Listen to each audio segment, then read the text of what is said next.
Sesalam dan bahagiawan Ibu dan Bapak Guru, saya Ruslan Guliling calon guru penggerak Angkatan 10 Provinsi Sulawesi Tengah, Kabupaten Sigi, asal sekolah SMA Negeri 2 Sigi. Berikut jurnal refleksi dwi mingguan modul 3.1. Tidak terasa, saya telah menyelesaikan modul 3.1 tentang pengambilan keputusan berbasis nilai-nilai kebajikan sebagai pemimpin, yang merupakan modul awal dari paket modul 3 ini. Seperti biasanya, setelah menyelesaikan pembelajaran, saya perlu melakukan refleksi pembelajaran yang saya peroleh dari modul ini. Dalam kesempatan ini, saya akan menyampaikan hasil refleksi saya menggunakan model 4F atau 4P, yaitu facts atau peristiwa, feeling atau perasaan, findings atau pembelajaran, dan future atau penerapan. 1. Facts, peristiwa. Sebelum memulai pembelajaran modul 3.1, kami memulainya dengan pretest pada tanggal 29 Juli 2024, yang terdiri dari 18 soal. Setelah itu, pembelajaran dilanjutkan dengan alur merdeka, mulai dari diri, eksplorasi konsep, ruang kolaborasi, demonstrasi kontekstual, elaborasi pemahaman, koneksi antar materi dan aksi nyata, seperti yang sudah biasa dilakukan dalam modul-modul sebelumnya. Tahap pertama, yaitu mulai dari diri, dimulai dengan menjawab beberapa pertanyaan yang berkaitan dengan pengambilan keputusan berbasis nilai-nilai kebajikan sebagai seorang pemimpin. Kami juga melakukan survei dengan sebuah kasus yang dihadirkan, dan kami menganalisisnya secara mandiri, seolah menjadi seorang kepala sekolah. Tahap kedua adalah eksplorasi konsep, di mana kami sebagai peserta secara mandiri belajar dan mendalami semua materi yang ada dalam modul 3.1 di platform pembelajaran kami, yaitu LMS. Di sini, kami mempelajari kasus dilema etika dan bujukan moral. Pada akhir eksplorasi, terdapat forum diskusi di mana kami, para peserta, melakukan analisis terhadap kasus-kasus yang ada di LMS. Tahap ketiga, yaitu ruang kolaborasi.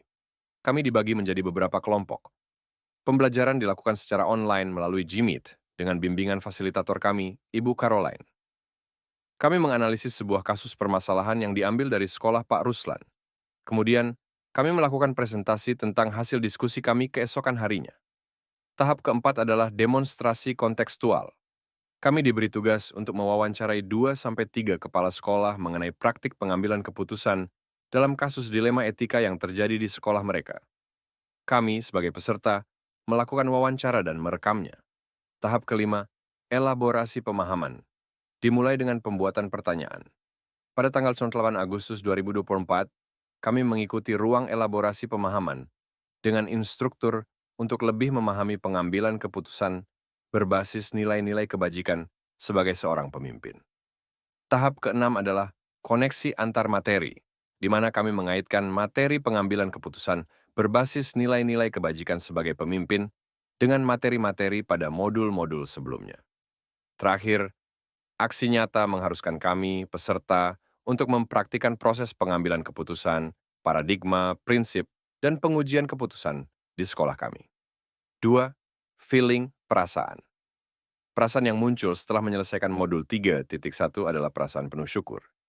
Saya merasa sangat beruntung karena modul ini telah membuka cakrawala baru dalam pemahaman saya tentang pengambilan keputusan.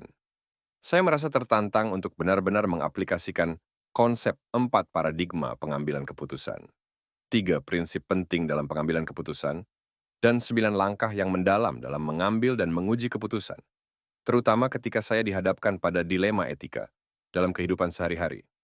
Saya menyadari bahwa kemampuan mengambil keputusan yang tepat bukan hanya sekadar keterampilan, tetapi juga merupakan pondasi utama dalam menciptakan lingkungan sekolah yang positif, kondusif, aman, dan nyaman bagi semua pihak yang terlibat dalam dunia pendidikan.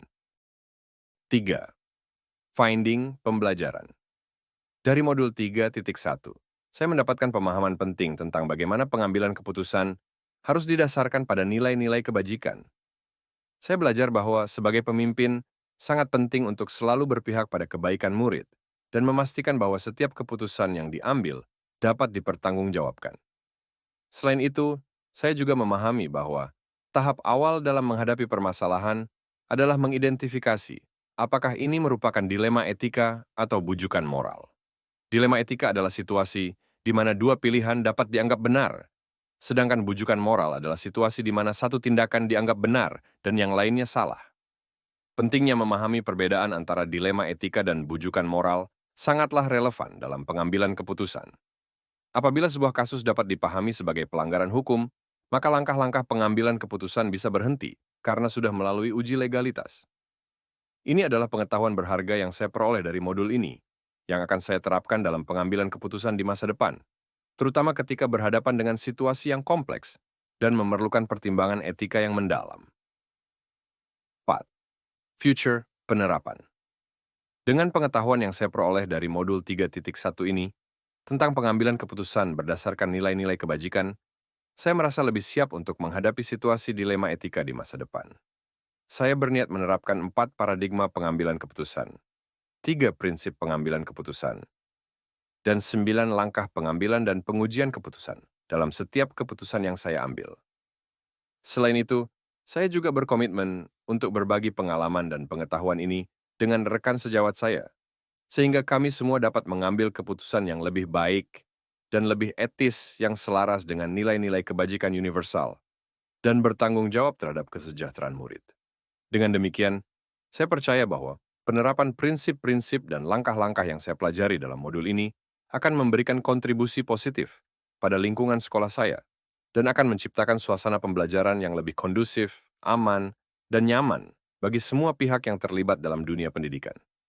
Dengan berfokus pada nilai-nilai kebajikan, kita dapat memastikan bahwa setiap keputusan yang diambil akan memprioritaskan kesejahteraan dan perkembangan murid, yang pada akhirnya akan meningkatkan mutu pendidikan di sekolah kita. Demikian pemaparan saya mengenai Jurnal Dwi Mingguan Modul 3.1. Semoga memberi inspirasi bagi Ibu dan Bapak Guru. Salam dan bahagia, terima kasih.